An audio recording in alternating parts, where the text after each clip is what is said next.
હવે અત્યારે મગફળી 90 દિવસની થઈ છે ખેડૂત મિત્રો. પ્રોમોખમ સીડનું બિયારણ ખેડૂતે વાવેલું છે. અત્યારે મગફળીની તમે હાઈટ જોઈ શકો છો, એનો કલર જોઈ શકો છો. એક ધારી ક્વોલિટી છે, એક ધારું વાવેતર છે, હાઈ ક્લાસ હમથળ થઈ ગયેલું છે વાવેતર, એકદમ ગીચ થઈ ગઈ છે મગફળી. પ્લસ બીજા નંબરમાં તમારે પાણી કેવું છે આ જમીનની અંદર? પાણી હાવ મોરું ને ખારું. મોરું અને ખારું? હા, બેય. તો તમને એમ લાગે છે કે આ મગફળીમાં આ પાણી નડતું હોય એવું? મને તો સારું લાગે છે સાહેબ.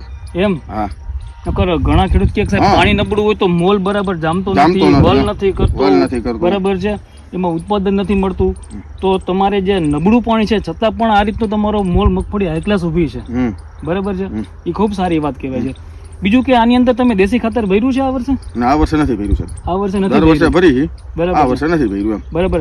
છતાં પણ મગફળીનો ગ્રોથ અને ગ્રીનહરી છે, બરાબર છે, એનો વિકાસ છે ખૂબ જોરદાર થયો છે.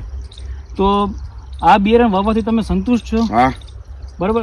શું લાગે છે કે આ બિયારણ બીજા ખેડૂતે વાપરવું જોઈએ કે નહીં? વાપરવું જોઈએ સાહેબ. બરાબર છે.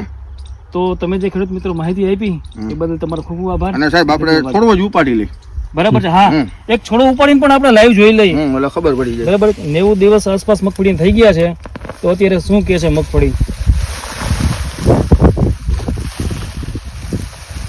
પ્રોમોખમ સીડ 32 નંબરનું મગફળીનું વાવેતર છે અને આજે 90 દિવસ એના થઈ ગયા છે. શું કહે છે દાઢા બાઢાને, ફૂયાની સંખ્યાને, દોડવાલ? હજી તો સાહેબ 2 મહિના વયા ગયા. બરોબર છે. હા, મહિનો હવે 1.5 મહિનો આસપાસ મગફળી બધું ઝીણું ટૂંકમાં એ બધું થઈ જાય ટૂંકમાં. પણ આની પહેલા આમાં શું વાવતર હતું?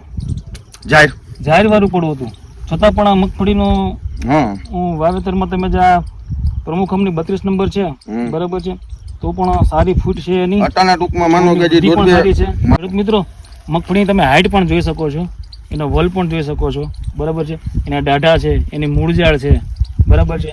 હજી તો મગફળીને મહિનોથી 1.5 મહિનો આસપાસ સમય ઉભો રહેવાનો, 1.5 મહિનો તો ફાઇનલ સાહેબ, બરાબર છે. એક હરખો આખો ઘેરો છે અને ખેડૂત પણ પોતે બહુ ખુશ છે. તો તમે માહિતી આપી બદલ તમારો આભાર. થેન્ક યુ સાહેબ. નમસ્કાર.